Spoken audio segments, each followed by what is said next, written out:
Cana canım sen yar, kalvazarım gel ya. Sevdim ey seni, hayran ettin beni. Arzulanım sen yar, dünya barım gel yar. Düşürüp seni bana, sevdirip kalbama. Düşüp sana arzularıma yettim. Düşüp sana hasretlerimi yendim. Men düşüp sana sevgi sırrını bildim men. Yüreğim gel sen beni.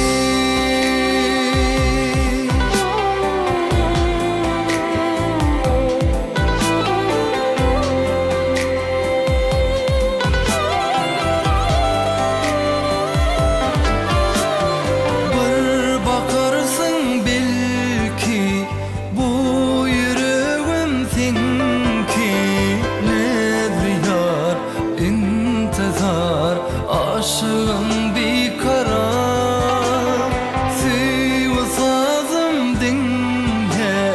Ah nazarım sende, bir cevabın sen bana. Bahşedip bağtıma, düşüp sana arzularıma yettim. Düşüp sana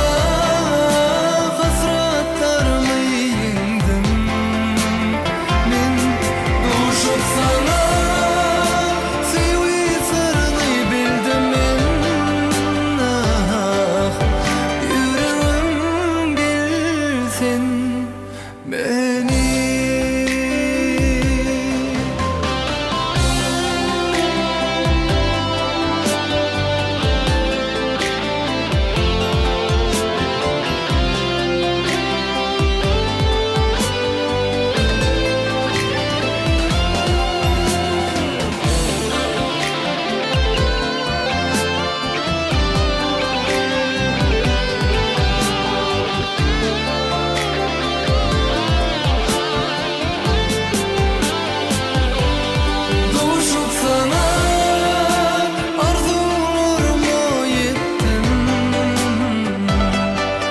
Düşüp sana